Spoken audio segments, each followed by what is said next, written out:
All right, the port of entry in Lukeville closed. That's how everybody gets a Rocky Point. We've talked to business owners in Lukeville. We've, talked to some reporters down there, but we got the best right now, Chad. Yeah, we do. There's nobody better than Ali Bradley, NewsNation. She is on the border. All right, Ali, I saw your hit you just did with NewsNation. I said it's the surrealest thing. You've come across the border into this country, and there are a bunch of people doing TV hits in front of you. That has got to be the weirdest thing. And it's weird down here, you guys, because the Tucson sector is so unique. You've got all of these guys out here. There's probably like 600.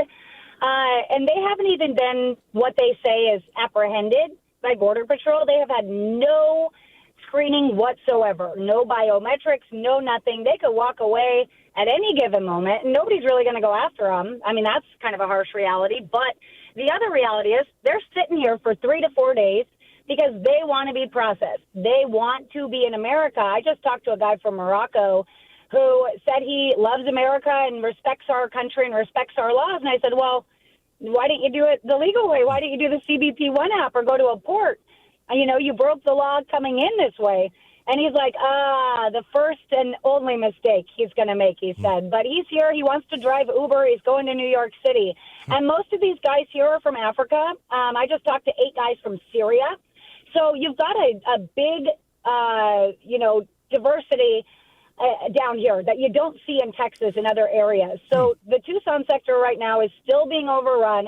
We still don't have Border Patrol out in the field. All the while, the cartel is still running their shenanigans, cutting holes in the fence, sending hundreds of people through.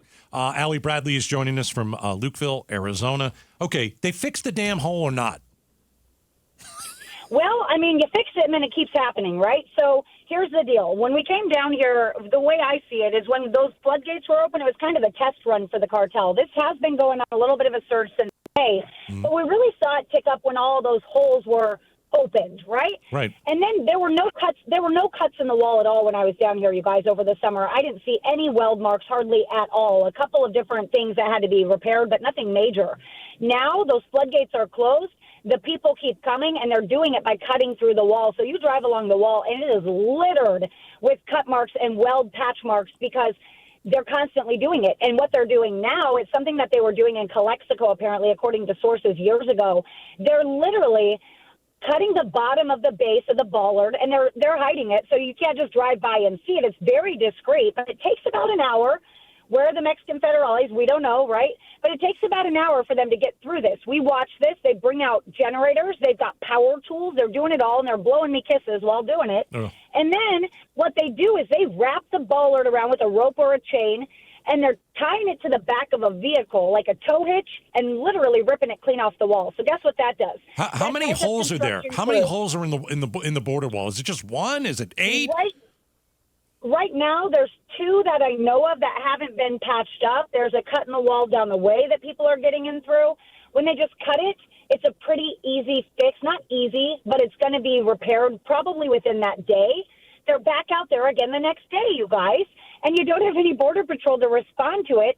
So they basically have a DHS contract crew that has to go out and either replace the bollard or they have to, fix that cut in the wall. And these things are 30 feet high. You would think, how can you get people behind there? How can you get people through that little hole? Well, they swing wide open, man. So you get people jumping through there. I just posted a video to my Twitter this morning where the smuggler's flipping me off. And I was hiding behind a pile of debris for about an hour.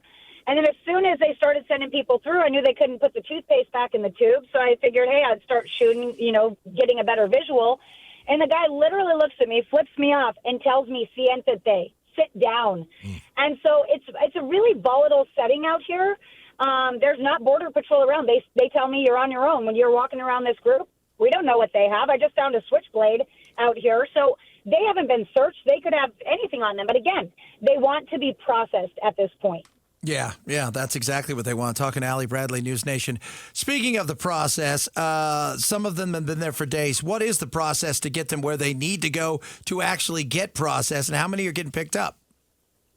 Yeah, so they can't get buses out to this area. It's just the terrain's too tough So what's happening and why these guys are sitting out here for so long is families keep pouring across the border, and they take precedence. So they're going to be transported first. Again, these people have not even been apprehended. They are not in federal custody. So the families come over. They're going to get precedence. They'll jump the line, and then they get transported first. There's another camp that's closer to the road that Border Patrol does have set up that has facilities, and they are doing the initial screenings there. That's going to be taking biometrics. That's going to be people putting them through the quick immigration scan right then and there. If anything nefarious flags, obviously that will be handled, and those people will be taken somewhere else for additional processing and potentially expedited removal. Okay. The others are going to go to multiple facilities across the way. The Ajo station's at like 700% capacity. So most of them are going to Tucson or Yuma right now. Okay. Ali Bradley is in Lukeville at the border. You met two little girls from Ecuador, ages 10 to 7. Tell us what happened. Mm-hmm. Oh, you guys know I've been in some stuff down here, and that was tough. An agent came up to me because I've been down here for months, right? And there's not a lot of people that have been. So an agent came up to me and says, hey, I got two little girls over here that are without their parents. So I went over and talked to them. One of them gave me her name, Brigitte, 10 years old, was kind of speaking for her little sister who wouldn't really say much at all. When I asked them where they were from, they told me Ecuador, and then I asked them why they weren't with their mom, and they just started crying. And so it was only 48 degrees. They were cold. The Border Patrol agent's like, we're going to put them in a truck. I just felt like these little girls don't know anything and how scared they must be. So I escorted them to the truck holding their hands. They were wiping tears from their face. I just kept telling them, it's okay. You're safe now. You're safe. And they just kept asking me for their mom. Their mom was apparently already in the United States somewhere. A retired HSI agent, Victor Avila, tells us that a lot of times these kids are separated over in Mexico, and a lot of times these kids are given up voluntarily as kind of a form of payment. If the people can't pay the cartel, they might leave their kids with the reassurance that we will reunite you when they get to the United States, right? So I put them in the truck, and you guys, my heart just broke because these two little girls, they don't know anything. They just know they're in the U.S. and hopefully going to see their parents. And they're being put in the back of a truck that's caged windows, and it's got a cage separating them. They're getting in the truck with a scary man with a beard, right? Like, that's all they know. They're 10 and 7. Yeah. And so I ran back to my car, and I grabbed them, these broken Pop-Tarts I had in my car, and I gave them to them, and I sat with them, and I asked if I could go with them. Unfortunately, I could not. I asked Border Patrol, what is the likelihood that they will actually be reunited with their parents? They said they can't guarantee it. And that's the reality down here. And I've encountered that more than once. I've encountered women who can't find their kids, and I've encountered kids who can't find their parents. And a lot of people, say they're being separated at our border. A lot of them are being separated in Mexico. Oh, that's horrible. Last question. We appreciate you coming on, as always. She's great. Ali Bradley on the border of NewsNation. She's down there at Lukeville. I want to revisit something. You said they go through like the quick scanning process, the biometrics. We've seen that they've missed people before, and most of these people probably don't have a passport. We're just taking their name for it. What is the biometrics doing that is going to help them? Do they have some sort of, is it their fingerprints that gets them to the point where we can find out if they should or shouldn't be here? You talked to Syrians today. Are they on a watch list? Yeah, here's the thing, you guys. So here, we've talked to Border Patrol chiefs. We've heard it all. We've even heard from Christopher Wray, who says there are gaps in intel. And as Chief Rodney Scott said when he testified, he said that the systems are only as good as what you have to vet against, and right now we're doing it against an empty hard drive. So what they're going to do in the screening process, it's basically immigration only out here, or the FBI flag Interpol. So they have a handheld device. They'll take their picture, and if their face flags in anything, it will show up. But that means it has to be something already in our system. We don't have access to Morocco's database. We don't have access to these things. So if they don't have an Interpol flag or a terrorist watch list flag, Gotcha. It might not show up there. And here's what's actually kind of scary. And I don't fearmonger, but here they're under an injunction that was put into place, Jane Doe versus Mayorkas in 2020. And it's about humane and inhumane conditions. And so here, Every sector has a stipulation of getting processed within about 72 hours. Under the Trump administration, it was the same.